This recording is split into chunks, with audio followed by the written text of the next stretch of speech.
சரி, இப்ப நம்ம ஹீரோ எங்க இருக்கான்னு பார்த்தா அவன் ஒரு ஹோட்டல்ல உட்காந்து பேப்பர் படிச்சுட்டு இருக்கான். அந்த ஹோட்டல்ல இருக்கிற பொண்ணு சொல்றா, வார ஒரு காரணமா வச்சுக்கிட்டு என்கிட்ட இருக்கிறது எல்லாத்தையுமே சோல்ஜர்ஸ் எடுத்துட்டு போயிட்டானுங்க. ஏன்னா மெயின் ஸ்ட்ரீட்டை பாத்தீங்களா பயங்கரமா டேமேஜா இருக்கு. இந்த மாதிரி இடத்துல நீ இங்க வந்து மாட்டிக்கிட்டேன்னு நம்ம ஹீரோ பத்தி சொல்றா. நான் மிக்க ராஜ்யத்துல இருந்து வெளில வரப்ப என்னோட ஆசை எங்க கூட்டிட்டு போதா நான் அங்கெல்லாம் அலைஞ்சு தெரிஞ்சேன். அதுலயும் என்ன பத்தி தெரிஞ்சுக்கிறதுக்கு எனக்கே ஒரு வாய்ப்பு கிடைச்சிருக்கு. நான் இதுவரை நிறைய சிச்சுவேஷனை பார்த்திருக்கேன். அது என்ன எமினன்ஸ் ஷேடோ ஆக்குறதுக்காக கூட்டிட்டு போகணும் நம்பினேன். இருந்தாலும் திரும்பி பாக்குறப்ப நான் எப்படி இந்த எமினன்ஸ் ஷேடோவா இருக்கிறதுங்கிறது எனக்கே தெரியல. எதையோ நான் மிஸ் பண்ற மாதிரி எனக்கு தோணுதுன்னு நம்ம ஹீரோ நினைக்கிறான். இவ்வளோ என்னால சரி நான் இதுக்கப்புறம் விட்டு கொடுக்க மாட்டேன்னு சொல்றான். ஏ தீனி மூட்டை, அடுத்தவங்க சாப்பாடு கேட்காம சாப்பிடக்கூடாதுன்னு உன்னோட பாட்டி உனக்கு சொல்லி கொடுக்கலையா? அப்படிங்கிற ரோசா பார்த்தா தூங்கும் போது கூட என்ன மன்னிச்சிருக்குன்னு சொல்லி புலம்பிக்கிட்டு இருக்கா. ஏன்னா அவளே அவளோட கையால அவளோட அப்பாவை கொண்டு இருக்கால, அந்த விஷயம் அவளுக்கு ரொம்ப கில்ட்டியா இருக்கு. இவங்க இப்ப இருக்கிற இடம் ஃபர்ஸ்ட் கேசல் டவுன். ஆரம்பத்துல இது ரொம்ப அழகான இடமா தான் இருந்துச்சு. ஆனா வாரோட நெருப்பு இந்த இடத்தையும் விட்டு வைக்கல. நான் ஷாடோகரன்ல சேர்ந்ததே நான் ஸ்ட்ராங்கா என்னோட ராஜ்யத்தை காப்பாத்தணுங்கிறதுக்காக தான். இப்படின்னு இவன் அடுத்தது என்ன பண்றேன்னு தெரியாம யோசிச்சுட்டு இருக்க, கூட வந்த பொண்ணுங்க வேலை வந்துருச்சு சீக்கிரமான்னு சொல்லி கூப்பிடுதுங்க. இன்னைக்கான விஷயம் 559 தான் வழி நடத்த போறோம். இங்க நம்ம ஒன்னும் சுத்தி பாக்குறதுக்காக வரல, வேலை பாக்குறதுக்காக வந்திருக்கோம். அதுக்கப்புறம் ராத்திரி போல இவங்க 3 பேரும் சொன்ன இடத்துக்கு கரெக்டா வந்துடுறாங்க. அப்படியே அந்த இடத்துக்கு 559 வந்து அப்படியே என்ன ஃபாலோ பண்ணிட்டு வாங்கன்னு சொல்றா. 2 நாளைக்கு முன்னாடி பிரபக்ஷன் வந்து இந்த கேஸ்ல கைப்பற்றி இருக்கான். இந்த சின்ன ஊர்ல இது கொஞ்சம் ஃபேமஸான கேஸ்ல இருந்தாலும் கல்டஸ் அந்த எலைட் ஃபோர்ஸ் எல்லாம் கொஞ்சம் கொஞ்சமா இங்க வரானுங்க. அந்த ஒரு விஷயம் தான் குழப்பத்தை ஏற்படுத்தினு அதை பாக்குறதுக்காக இவங்க வந்திருக்காங்க. அரௌண்ட் 66 ஒன்னு எதுக்கு நாங்க இந்த மிஷினுக்கு செலக்ட் பண்ணிருக்கோம் தெரியுமா? ராயல் ஃபேமிலி இந்த கேஸ்ல யூஸ் பண்றாங்க. ஆனா அது மட்டும் காரணம் கிடையாது. நான் உங்ககிட்ட தனிப்பட்ட முறையில கேட்கணும் ரோஸ் ஓரியானா. லாஷோட அவரோட பவர் நேரடியாக உனக்கு கொடுத்திருக்காரு. அதுக்கு இதுங்க ரெண்டும் எங்களை 7 ஷாட்ஸ் தான் கைடே பண்ணாங்கன்னு சொல்லுதுங்க. எனக்கு தெரிஞ்ச வரை லாஷோட நேரடியா பவர் வாங்கினது 7 பேர் மட்டும் தான். அதுக்கு இவ்வளோ லாஷோட எனக்கு தான் பவர் கொடுத்திருக்காரு. இங்கே நான் சொல்றது நல்லா கேளு. நான் லாஷோட ரொம்ப ராயல்டியான சர்வெண்ட். உன மாதிரி வீக்கானவெல்லாம் இங்க இருக்கணும்னு அவசியம் இல்ல. இப்படி இவ பேசிக்கிட்டு இருக்கிற அதே நேரத்துல அந்த இடத்துல ஏகப்பட்ட கேரேஜ் போறதை இவங்க எல்லாருமே பாக்குறாங்க. அப்படியே அதை ஒருத்தன் ஃபைனலி ரெடி ஆயிடுச்சுன்னு சொல்ல இவன் அவங்கிட்ட இருக்கிற ஒரு காரை எடுக்கிறான். அதை பாக்குறப்ப ரோஸுக்கு அந்த காடு தான் ஞாபகம் வருது.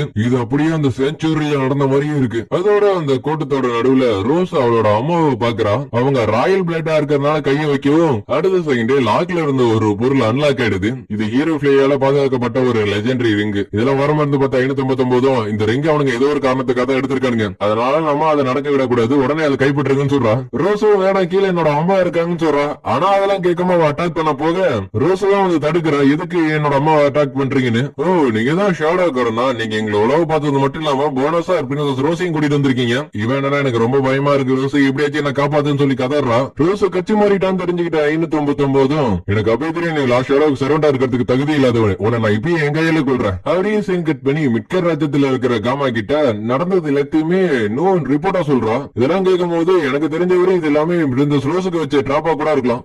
ஏன்னா கல்டஸ் அந்த ஃபர்ஸ்ட் சைட்ல உள்ளவங்க அங்கதான் இருந்தாருங்க. நம்ம அவனுக்கு நிறையவே குடைச்சல் கொடுத்திருந்தாலும் இன்ன வரையும் அவன் வெளில தலையே காட்டவே இல்ல. இவங்க இப்படி பேசிட்டு இருக்கிறது யார பத்தினா 9th சீட்ல இருக்கிற மோர்கேடுங்கிறவனை பத்தி தான். அவன் ஷாடா மாதிரி இருந்து ஒரேயான ராஜ்யத்தையே கண்ட்ரோல் பண்ணிட்டு இருக்கான். அதுக்கேற்ற மாதிரி லாண்டவா அவனோட ட்ரூப்ஸ் எல்லாத்தையும் கொஞ்சம் அதிகமாக்கிட்டே இருக்கா. அதே மாதிரி ரோஸ் இருக்கால, அவ கல்ட்டு கூட சேர்ந்தது கூட இவங்களுக்கு பெரிய பிரச்சனையே தெரியல. ஏன்னா அதை கூட இவங்க சாதகமா மாத்திக்கலாம்ங்கிற மாதிரி பாக்குறாங்க. இருந்தாலும் காமார பாயிண்ட் ஆஃப்ல இருந்து பாக்குறப்ப நம்ம ஹீரோ எல்லாத்தையும் ஒரு விளையாட்டா எடுத்துக்கிட்டு விளையாடிட்டு இருக்கிறாங்கிற மாதிரி அவன் நினைக்கிறான். ஆனா இங்க நம்ம ஹீரோவை பார்த்தா அவனுக்கு இங்க நடந்துட்டு இருக்கிற சண்டை தான் கொஞ்சம் மண்டையில ஓடிக்கிட்டு இருக்கு. நான் மறுபடியும் எமினேஷன் ஷேடோவா என்ட்ரி கொடுக்கறதுக்கான நேரம் வரும்போது நினைக்கிறேன். ஒரியானா ராஜ்யத்துக்கு அடுத்த ரூலர் தேவையா? மேபி நான் ஹெல்ப் பண்ணலான்னு இருக்கேன். ஆனா தப்பா புரிஞ்சுக்கிட்டு பரவாயில்ல இதை நானே பாத்துக்கிட்டு சொல்றான். இருந்தாலும் நம்ம ஹீரோக்கு இருக்கிற ஒரு பெரிய சந்தேகமே இதுக்காக ரோஸ் அவளோட அப்பாவிய குள்ளடும். ஏன்னா எப்படி இருந்தாலும் அவருக்கு அப்புறம் இந்த ராஜ்யம் அவளுக்கு தான் வரப்போகுது. அதோட அவளுக்கு நிச்சயத்தை வேற இருக்கு. அதை நினைச்சு அவள் சந்தோஷம் தான் போடணும். ஆனா அவளோட கண்ணுல எதையும் சாதிக்கிற தன்னம்பிக்கை நான் பார்த்தேன். அந்த ஒரு காரணம் தான் அவளோட ராணி ஆக்கிறதுக்காக சீக்கிரமா அவளோட அப்பாவை கல்றதுக்காக முடிவு எடுக்க வச்சிருக்கு. அதனால இதுக்கப்புறம் இவ ஒரியானா ராஜ்யத்தோட சர்வாதிகாரியா இருக்க போறான். ஆனா என்ன எடுத்துக்க ஒரு பேக்ரவுண்ட் கேரக்டராவும் இருக்க,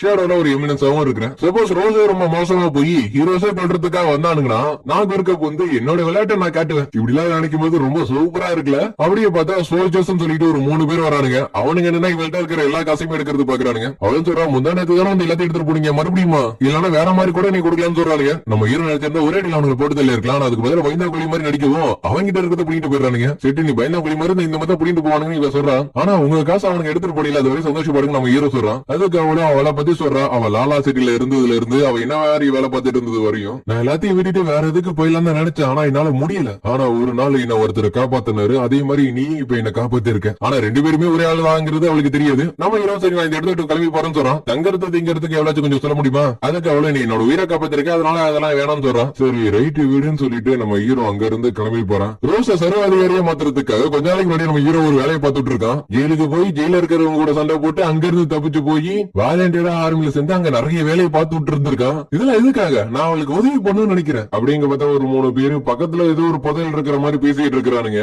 நம்ம ஹீரோ அவனுங்க பேசுறத நல்லாவே கேட்டாரான். ஹையர் அபிஷியலுக்கு எல்லாம் என்னாச்சு தெரியல, அவனுக்கு கொஞ்ச நாளே வித்தியாசமா பண்ணிட்டு இருக்கானுங்க. அது ஒரு பக்கம் இருக்கட்டும் சொல்லிட்டு ஹோட்டல பார்த்த பொண்ணு வேணுமாங்கிற மாதிரி கேட்கறான். ஆனா அதுக்கு அவன்கிட்ட இருந்து ரிப்ளை வரல. ஏன்னா நம்ம ஹீரோ அவனை போட்டு தள்ளிட்டானு. உனக்கு ஏதாச்சும் வேணும்னா அதுக்கு நீ கொல்றதுக்கு கூட தயங்கவே கூடாது. அதுதான் இப்ப நான் பண்ணிருக்கேன். ஆக்சுவலி இந்த டைலாக் வந்து நம்ம ஹீரோ லாலா சைடுல இருந்து கத்திக்கிட்டது. இங்க பார்த்தா இவளுக்கு பட்ஜெட் இல்லாம இடிக்குது. அடுத்து என்ன பண்றது கூட இவளுக்கு தெரியல. மறுபடியும் அங்கேயே போயிடலாமாங்கிற மாதிரி யோசிக்கிறா. அப்படியே அவ யோசிச்சுட்டு இருக்கிறப்பதான் கதவுக்கு அங்கிட்டு இருந்து சத்தம் கேக்குது. பார்த்தா நம்ம ஹீரோ இவளுக்கு காசை வச்சுட்டு போயிருக்கான். அதை நினைச்சு அவன் ரொம்ப சந்தோஷப்படுறா. அப்படியே இங்க பார்த்தா 559 விடாம இவளுக்கு கூட 3 நாள் சண்டை போட்டிருக்கா. அப்படி சண்டை போட்டுதான் என்னோட மேஜர் போற மொத்தம் ட்ரைன் ஆயிடுது. இதை தெரிஞ்சுக்கிட்டாவோ இதுக்கப்புறம் அவனால முடியாதுங்கிறது நல்லாவே தெரியும். அதனால ஒன்னி அவனோட டீமர்ஸையும் டார்ச்சர் மேல டார்ச்சர் பண்ண போறேன். அப்படியே நம்ம ஹீரோ மேல இருந்துகிட்டே அவனோட பவர் கொஞ்சமா இவளுக்கு கொடுக்குறான். அதுல அவளுக்கு அவனோட கை திரும்பி வந்தது மட்டும் இல்லாம இவனை ஒரே ஸ்லாக்ல கொண்டாடுறா.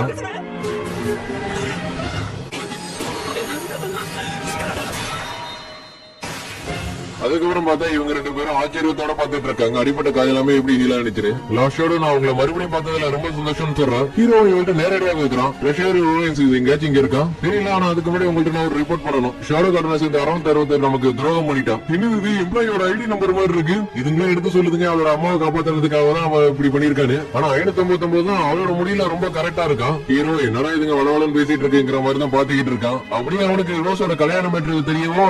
இன்னது ரோஸுக்கு கல்யாணமா? சூர்யா நீ எனக்கு பண்ண துரோகத்துக்கு நீ எனக்கு வேலை கொடுத்து ஆகணும். இவ்வளவு நான் உங்களதான் நம்பி இருக்கேன். லாஸ்ட் சொல்ல நம்ம ஹீரோ அங்கிருந்து பறந்து போறோம். அப்படி பறந்து போயிட்டு இருக்கிற நம்ம ஹீரோ எதுக்காக இப்படி பண்ணாங்கிற மாதிரி யோசிச்சுட்டு இருக்கிறான். நான் வந்துகிட்டு இருக்கிற ரோஸ் அப்படியே சீன் கட் பண்ணி